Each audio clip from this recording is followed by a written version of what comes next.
وظیفه حضرت ته کم دی وختي تذکره چلیدله د اولیاء په تذکره کې ډیر خیر د اولیاء په تذکره کې ډیر زل خیر کنه وختي تذکره چلیدله ما میشن خو نه پرې دی میشن د راټینګ کړي مدني صاحب ته ویل مدني صاحب راته ویل دا زما پلان راټینګ کړي وې دا اخري حالات کې اخري ضعف کمزوري لحید لاغر چې ګرځېدو نو طاقت نو قوت نو بیماری وا تکلیف ورته کور کې پروت او دلته چې کم دینو دا انجمن ادا تبلیغ قرآن و سنة دا غي چې کم دی لوی جلسه شروع وي د کټ نه د پاسېدو نو خو چې د پیغمبر مینه په چا باندې غالب یې هغه کټونو کې نه ټینګېږي یار د پیغمبر محبت چې په چا غالب که نه هغه ته کټ څه دی یار صادر زر راواغوستو دوی راته ویل والدې ورته وفرمایل چې بیمارې ویل چې صادر مې اغوستی خو د محمد رسول الله د مینې سټیج نه پرېږدم هلته ځان رسوم استه ځان رسوم استه ته به ورځمه دا د مینې لار ده دا د محبت لار ده د اکابرو د مینې لار دي دا د محبت لار دي درود تنجینا دوی ته مې وختي تذکره کوله یو خاندان والا ما ته ویل جی کور کې چې کم دی نو ډېر جنګ جګړې شروع دا پیسې چې کله کور کې سیوا شي دا زامن بیا په یو بل راکېږي بیا په یو بل راکېږي بابا ورته بیا ناستي ما غاجي صاحب ته وویل مې زامنو خو په یو بل ایښودي خو چېرته جومات او مدرسه کې لږ صدقه ورکوه ته هم چې کم دی لګیې جمعواري کې نو جمعواري کې خو دا لوبې شته که نه چې جمع کړي بیا برابرې زامن دا غوبل کوي ته به ترې نه لاړ شي او زامن به بیا جګړه کوي بهرحال ما ورته مې درود تنجینیا والا زر پرې دې زکات دی زر پرې دې ختم وکړه بیا هر ماسوتن او یا پرې وایه د مهمې مسلې لپاره زر پرې عام کې چې کم دی حسین احمد مدني رحمت الله علیه به فرمایل هر ماسوتن او یا پرې لوله هغه دا کار وکړو چې تقریبا میاشتې او نیمه میاشت پسې ما ته ټلیفون وکړو ما ته حضرت مای جی ویل حضرت الله رحم وکړو وسې چلو شو مای جی ویل کلونو بعد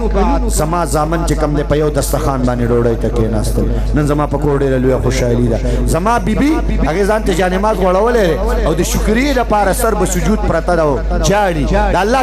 شکر ادا کوي چې خدایه زما د زړه دا قطرې دی یو ځای کې حضرت یو کار بل شو مې څه کار وشو ویل هغه ښځه مې ټولې دعاګانې تا ته کوي نو مې تا دې وکړي خامخا به یې ما ته کوي که نه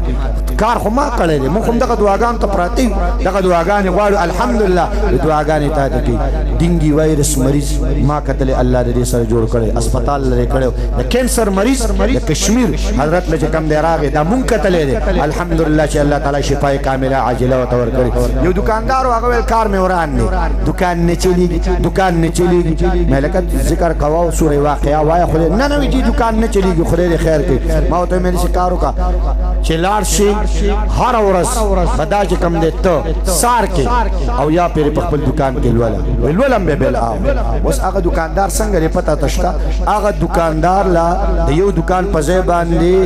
دوه ګودامونه ورسره نور ونیول دوه ګودامونه نور ونیول یا لکه غوړ سلام سکه چې وچ سلام هم را باندې نه اچي دومره پیسه ورته راغی دومره دولت ورته راغی دومره پرواني په الله تعالی راوسته درود مبارک خیر هی خیر دی درود برکت هی برکت دی او څوک چې د حرمین الشریفین سفر را نصیب کا درود مبارک لولا ان شاء الله د حرمین سفر به نصیب کیږي یو بل دې د دا وعده دا درود د تدرکم مدني صاحب تزور کوم ان شاء الله دا پتا سو باندې رسته تقسیمو ان شاء الله تعالی خډیر می تراوله زما دا میشن دی زما شیخ او مرشد دا زما میشن دی دا تقسیموم الحمدلله په غونډه خیبر پختونخوا کې الحمدلله دا تقسیموم مستاسو خیر خوا یار علما خیر خوا دي تاسو د دې دنیا هم خیر خوا او هغه دنیا هم خیر خوا ان شاء الله دام د تدرکوم او یو وعده بر سره دا وکي ان شاء الله ربيع الاول سیرت پروګرام دی پیغمبر علیه الصلاۃ والسلام محسن انسانیت دی هم باندې لوی احسانات دي والله چې نن د ایمان خواږه میلاو دي د خاطر د محمد رسول الله دی نن چې کلمه لا اله الا الله میلاو ده د خاطر د محمد رسول الله